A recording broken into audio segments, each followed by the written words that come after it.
Sir sir இங்க வா sir. என்னத்த கூப்பிட்டீங்க? எதுக்கு கூப்பிட்டீங்க?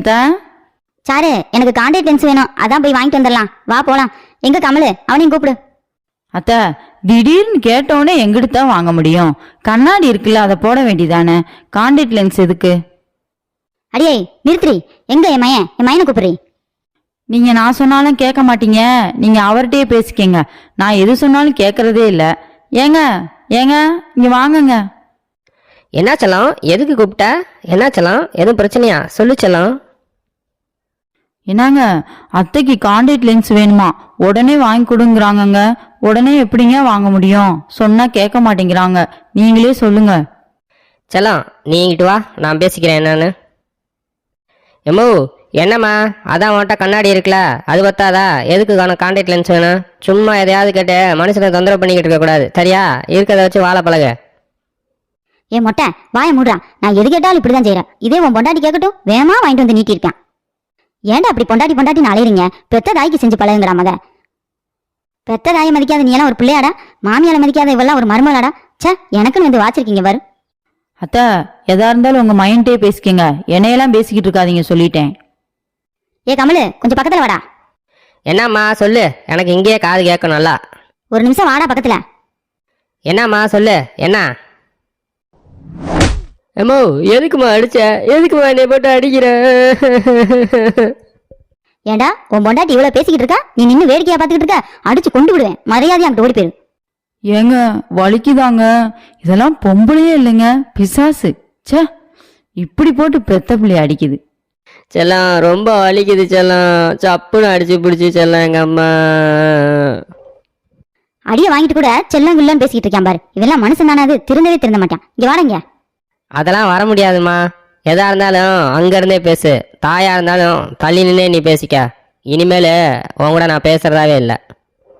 டேய் அதெல்லாம் அப்புறம் இருக்கட்டும், நீ எனக்கு கான்டாக்ட் லென்ஸை மொதல் வாங்கிட்டு வா. உன் பொண்டாட்டி பேச்சை கேட்டுட்டு எனக்கு சைனா லென்ஸை வாங்கிட்டு வந்த பிச்சு புடியும் பிச்சு. ஒழுங்கா அமெரிக்கா லென்ஸை வாங்கிட்டு வா. என்னங்க, கண்ணாடியே ஒழுங்கா கண்ணில் மாட்ட தெரியாது, இதுல லென்ஸ் வேணுமா? லென்ஸ் அதுலயும் அமெரிக்கா லென்ஸ் வேணுமா? அடியே நான் அமெரிக்கா லென்ஸ் தாண்டி போடுவேன், நீ என்னடி செய்வ? அமெரிக்கா லென்ஸு சைனா லென்ஸ் எல்லாம் பேச தெரியுதுல. கான்டாக்ட் லென்ஸை கண்டுபிடிச்சது யாரு சொல்லுங்க பார்க்கலாம். அதானே வாய்கிலேயே பேசுறேல, எங்க சொல்லு பாப்பா. அமெரிக்கா லென்ஸை கண்டுபிடிச்சது யாரு, சைனா லென்ஸை கண்டுபிடிச்சது யாரு? அதெல்லாம் விடு, முதல்ல கான்டாக்ட் லென்ஸை கண்டுபிடிச்சது யாருன்னு சொல்லு. வாய் மட்டும் பேசுற, எதுக்கு எடுத்தாலும் கை வாங்கி பழகிருக்கா. சொல்றேன் நல்லா கேள்றா. 1887 வருஷம் தான் முதல்ல கான்டாக்ட் லென்ஸை கண்டுபிடிச்சிருக்காங்க. அதை யார் கண்டுபிடிச்சா தெரியுமா? லூயிஸ் ஜே ஜெரால்டு அப்படிங்கிறவர் தான் கண்டுபிடிச்சிருக்காரு. தெரிஞ்சுக்கடா அதை முதல்ல. ஏம்மா உனக்கு மட்டும்தான் எல்லாம் தெரியும் நினைக்காத, எங்களுக்கும் தெரியும். 1888 வருஷம் தான் முதல் முறையாக கண்ணில் பயன்படுத்துகிற அளவுக்கு கான்டாக்ட் லென்ஸை கண்டுபிடிச்சாங்க. அது தெரியுமா உனக்கு? அதுவும் முழுசாக கண்ணாடில் கண்டுபிடிச்சாங்க. அதை கண்டுபிடிச்சது யாருன்னு தெரியுமா? Germany doctor Adolf Gaston Eugene big. தெரிஞ்சுக்கோ, எங்களுக்கும் எல்லாம் தெரியும், சும்மா பேசாத. டேய் உனக்கு இது மட்டும் தானே தெரியும், எனக்கு இதுக்கு மேலேயும் தெரியும்டா. சொல்றேன் நல்லா கேளு.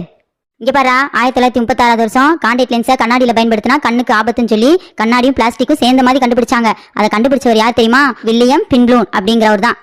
டேய் அவர் எங்க சொந்தக்காரடா, ஐ ஸ்பெஷலிஸ்ட் தெரியுமா? இப்ப மட்டும் அவர் உயிரோட இருந்திருந்தாருன்னு வச்சுக்கோ, எனக்கு ஃப்ரீயாவே 10 கான்டாக்ட் லென்ஸ் அமைச்சு வச்சிருப்பாரு.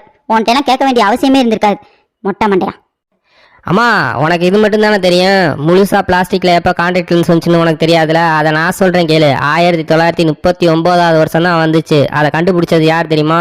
இஸ்வான் கியோஃபி. அவரும் எங்க சொந்தக்காரர் தான். இப்போ இருந்தா எனக்கும் தான் அவர் ஃப்ரீயா அனுப்பி வைப்பாரு, ஆனா செத்து போயிட்டார். நான் என்ன பண்ணட்டும்? ஏண்டா ஒரு பெத்ததாயை எது தேர்த்து பேசுறியே? நீ எல்லாம் ஒரு பிள்ளை தானடா. உன் பொண்டாட்டி கீ கொடுக்குறா, நீ அதுக்கு தகுந்த மாதிரி ஆடிக்கிட்டு இருக்கியா? சும்மா நிறுத்துங்கத்த, ஓவரா தான் பேசிக்கிட்டு இருக்கீங்க. உங்களுக்கு மட்டும்தான் எல்லாம் தெரியுமா? எங்களுக்கும் தெரியும். எங்க அப்பாவும் கண்டாக்டருக்கு படிக்கணும்னு தான் இருந்தாரு, ஆனா கடைசியில படிக்க முடியாம போச்சு. அது எங்க தப்பு இல்லத்த. நான் கேட்ட கேள்விக்கு நீ முழுசா பதில் சொல்லல, உனக்கு கான்டாக்ட் லென்ஸ் வாங்கி தர முடியாது.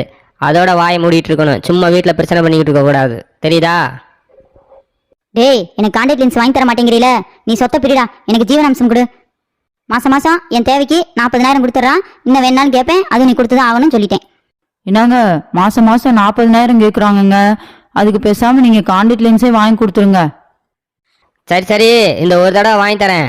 இனிமேல் தேவையில்லாம என்கிட்ட எதுவும் கேட்கக்கூடாது, அப்புறம் நான் ரொம்ப கோவப்பட்டுருவேன். போடா, ரொம்ப கோவப்படுறானா? போய் உன் பொண்டாட்டியை கூட்டிட்டு போய் ஒழுங்கா கான்டாக்ட் லென்ஸ் வாங்கிட்டு வா. அதுவும் ப்ளூ கலரா வாங்கிட்டு வாடா, எனக்கு அதான் ரொம்ப பிடிக்கும். அந்த கலர் தான் ஃபேவரட்.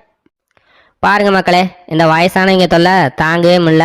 வயசான காலத்தில் அதை வாங்கி கொடு இதை வாங்கி கொடுன்னு கேட்டு உயிரை வாங்குறது. காசோட அருமை தெரிஞ்சாதானே. சரிங்க மக்களே, நான் போய் கான்டாக்ட் லென்ஸ் வாங்கிட்டு வரேன். நீங்கள் அப்படியே நம்ம சேனலை சப்ஸ்கிரைப் பண்ணிக்கங்க, அப்படியே கமெண்ட் பண்ணுங்கள், அப்படியே லைக் பண்ணுங்கள், அப்படியே ஷேர் பண்ணுங்கள். பாய் மக்களே, பாய் பாய், நாளைக்கு வரேன்.